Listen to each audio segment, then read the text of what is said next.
Assalamualaikum warahmatullahi wabarakatuh. Untuk pertemuan di minggu yang kedua, coba kita bahas tentang besaran, satuan, dan vektor. Apa sih besaran, satuan, dan vektor itu? Oke, yang pertama kita bahas tentang besarannya. Slide selanjutnya, di sini ada dua gambar.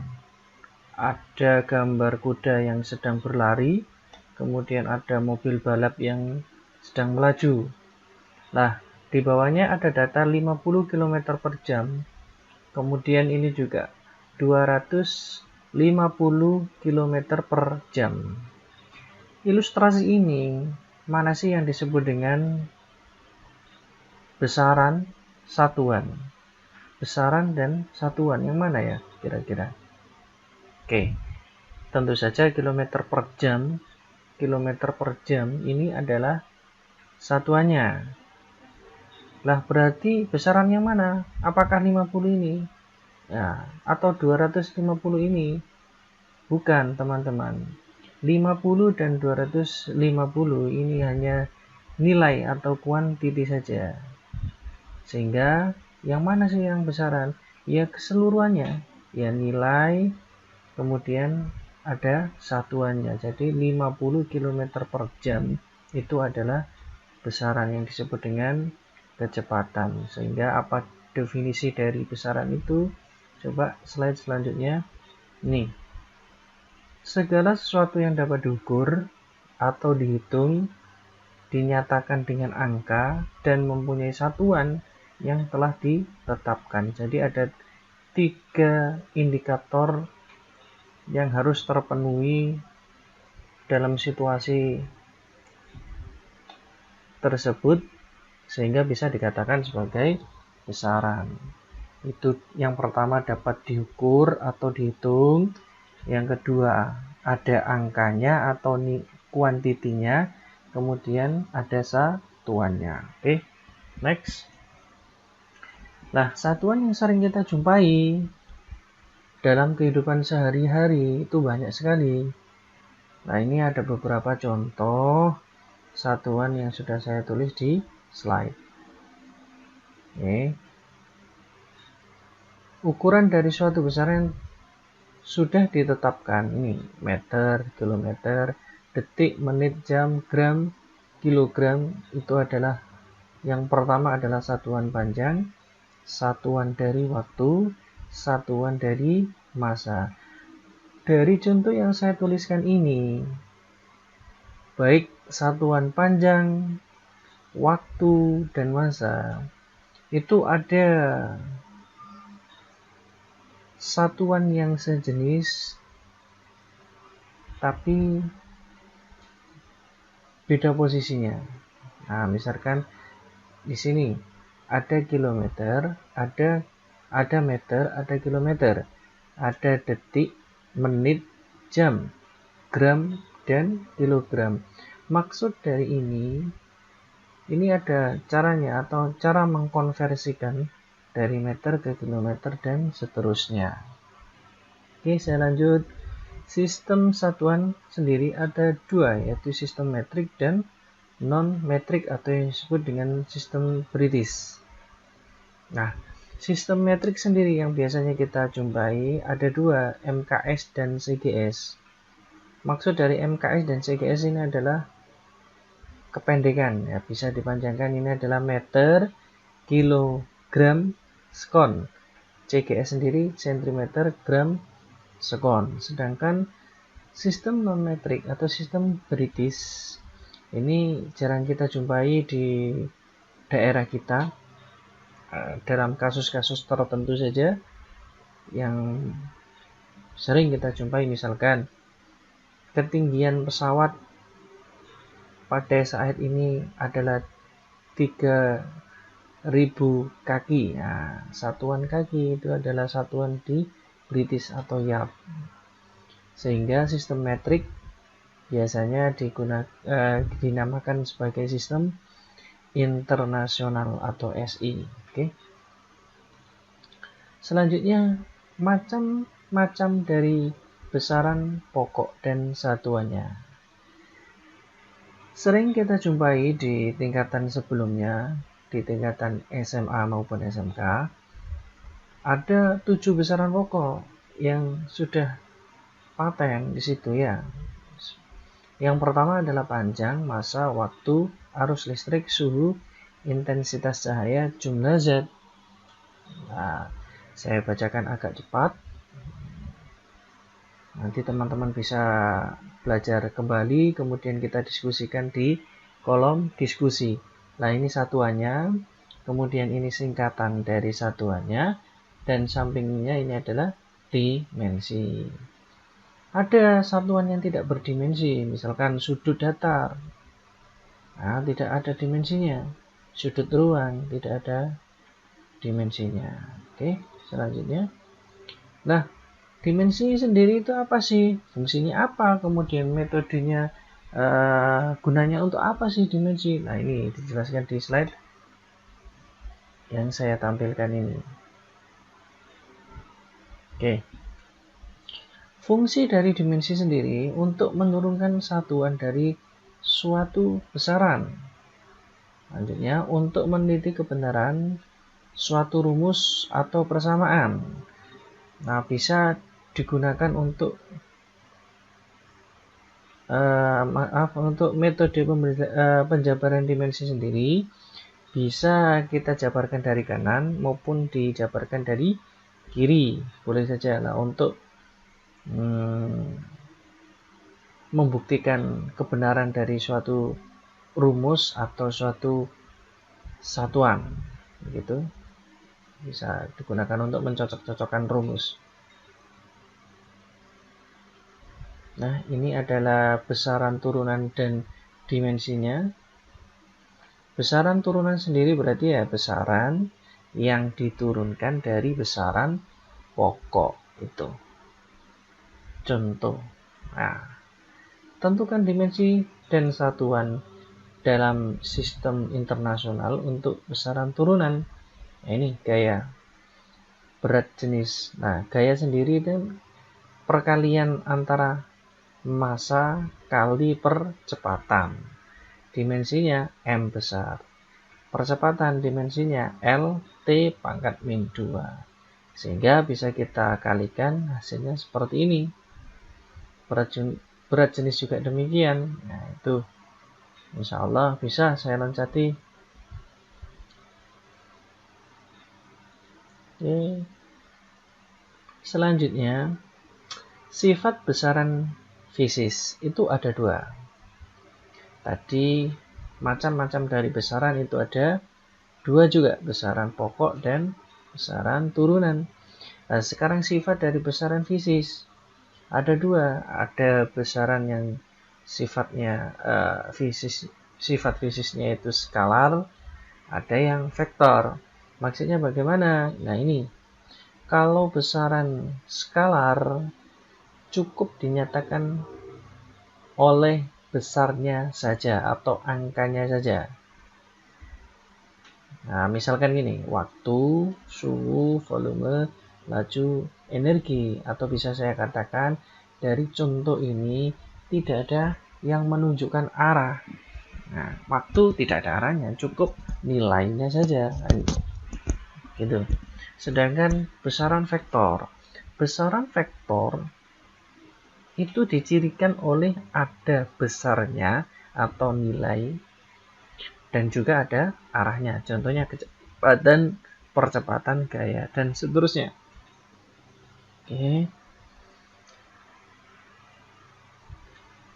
Sedangkan untuk notasi vektor biasanya di e-book atau di buku pegangan bisa dinotasikan dengan beberapa cara. Yang pertama, A. Maksud dari A ini adalah suatu vektor yang ditebalkan atau dibold itu berarti besaran vektor. Selanjutnya, besaran vektor yang dinyatakan dengan A, kemudian di atasnya ada tanda panah, berarti itu juga menunjukkan bahwa besaran itu adalah vektor. Atau bisa juga hanya diitalikan atau dimiringkan, berarti juga vektor. Oke. Catatan untuk pengerjaan vektor.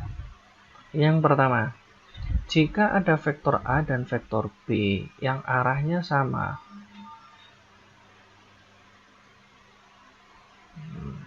maka nilainya sama. Coba kita lihat stripnya, nilainya sama, arahnya juga sama, maka besar vektor A dan vektor B adalah sama, sehingga saya tulis A sama dengan B. Oke, kondisi yang B, yang pertama, besar sama, arah beda. Nih, besarnya sama, coba dilihat tanda strip 1, 1, 1, 1. Nah, ini besarnya sama, tapi arah dari B beda, sehingga vektor A tidak sama dengan vektor B. Yang kedua,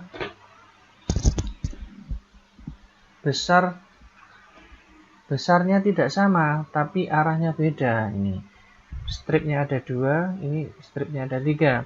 Dan yang ketiga, besarnya tidak sama, arahnya pun berbeda. Next. Untuk operasi matematika vektor, penyelesaian dari matematika vektor bisa kita gunakan dengan cara 1, 2, 3, dan 4. Nah, misalkan dalam suatu kondisi, tidak harus kita menggunakan keempat cara ini, tapi teman-teman mahirnya di bagian yang mana, nah itu kerjakan di bagian itu. Nah, untuk yang pertama, metode jajar genjang. Metode jajar genjang biasanya digunakan ketika ada vektor A dan vektor B yang arahnya berbeda. Kemudian jika kedua vektor ini kita dekatkan, kemudian kita proyeksikan, ini vektor A, vektor B, kita dekatkan di pangkalnya, kemudian kita tarik resultan atau kita tarik garis proyeksinya, maka membentuk seperti jajar genjang, berarti kita boleh menggunakan rumus dari jajar genjang seperti yang tertera di slide ini. Ya, coba terangkan lagi. Ini vektor A, kemudian vektor B. Nah, posisi dari vektor A dan vektor B bisa kita balik, maksudnya yang B-nya ini kita tarik ke pangkal sini. Nah, yang A ini kita pindahkan ke depan. Tidak masalah, yang penting kita tidak merotate-nya atau merotasinya. Gitu ya. Oke. Saya lanjut. Metode segitiga. Metode tadi bisa juga digunakan dengan cara metode segitiga seperti yang di slide ini. Bahkan bisa menggunakan metode poligon, yang artinya metode segitiga maupun metode poligon, bagaimana dari kedua vektor itu membentuk segitiga siku-siku, sehingga kita mudah mencari mencari masing-masing vektor yang tidak diketahui dengan cara Pythagoras atau dengan cara segitiga. Oke. Nah, untuk lebih detailnya, cara menguraikan atau cara menyelesaikan vektor itu dengan cara uraian. Nah, bagaimana sih? Misalkan ya, kita mempunyai vektor A dan kita mempunyai vektor B. Nah, vektor A ini kan tidak pas pada sumbu X dan tidak pas pada sumbu Y, sehingga kita bisa memproyeksikan. Nah, kita uraikan menjadi AX dan AY, begitu pula yang B, BX dan BY. Nah, ini kita uraikan. Loh, ini ada sudutnya bagaimana? Sudut, misalkan sudutnya ada di sini, maka untuk mencari cos, berarti cos itu kan samping dibagi miring. Nah, pas sehingga AX kalau diuraikan adalah resultan dari A dikalikan dengan sudut cos theta. Begitu pula AY. AY ini kan depan atau depannya sudut. Sehingga bisa kita uraikan menjadi A resultan dikalikan dengan sin theta. Gitu teman-teman ya. Sedangkan untuk mencari besar arah vektor, nah itu dengan tang theta, kemudian resultan dari Y dibagi dengan resultan vektor dari X. Tuh. Contoh. Misal, sebuah mobil bergerak ke utara sejauh 20 meter. Di titik ini dilanjutkan bergerak ke arah barat dengan 40 km. Kemudian kembali ke selatan sejauh 10 meter. Tentukan jarak perpindahan. Tentukan jarak perpindahan. Otomatis jarak perpindahan itu kita tidak perlu menghitung berapa banyak jarak yang dilalui, tapi kita mencari titik awal dan titik akhir, sehingga titik awal dan titik akhir ini garis miring ini kalau kita tarik terusannya, maka bisa saya katakan ini membentuk segitiga siku-siku. Kalau membentuk segitiga siku-siku, berarti cara mudah untuk mencari dari D dengan cara Pitagoras, atau 40 kuadrat ditambah 10 kuadrat, hasilnya 10 akar 17. Contoh yang kedua. Sebuah vektor perpindahan dari titik 2,2 ke titik min 2,5. Tentukan. Yang pertama, vektor perpindahan dinyatakan secara analitis atau uraian. Sudut yang dibentuk vektor tersebut dengan sumbu X. Dan yang terakhir, panjang vektor. Nah, untuk mencari vektor perpindahan dari masing-masing titik ya, yang diketahui di soal, maka kita mencari vektor X dan vektor Y-nya yang sudah terurai. Nah, di sini sumbu untuk titik X-nya ini ada min 2 dan 2. Sehingga bisa langsung dikurangkan aja. Ujung dikurangi pangkal, ujung dikurangi pangkal. Boleh kita balik, pangkal dikurangi ujung, pangkal dikurangi ujung. Yang penting konsisten. Nah, di sini ada I dan ada J. I dan J ini mewakili sumbu X dan sumbu Y. Tuh. Nah, min 2 dikurangi 2, 5 dikurangi 2, hasilnya min 4I plus 3J. Maksudnya di sini 4I berarti min 4I berarti berada di kuadran 2, positif 3J berarti tepat di kuadran 1.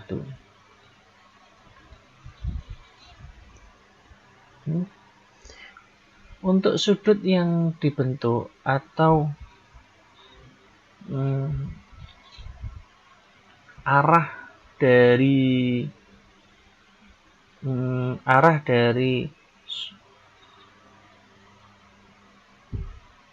soal yang ditanyakan, Caranya bisa kita mencari dengan cara berikut. Theta sama dengan tan min 1 resultan Y dibagi resultan X. Nah, tadi sudah ketemu di slide tadi. Untuk resultan X min 4, resultan Y-nya 3.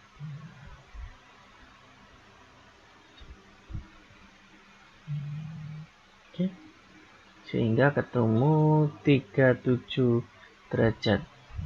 Sedangkan besar vektor R tinggal koefisien dari I dikuadratkan ditambah dengan koefisien dari Y dikuadratkan, hasilnya adalah 5. Terima kasih untuk pertemuan hari ini.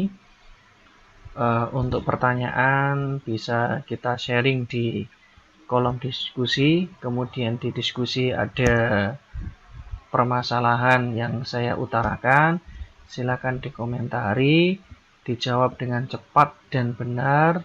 Semua aktivitas mahasiswa di kolom diskusi akan terekod semua pada saya. Terima kasih. Wassalamualaikum warahmatullahi wabarakatuh.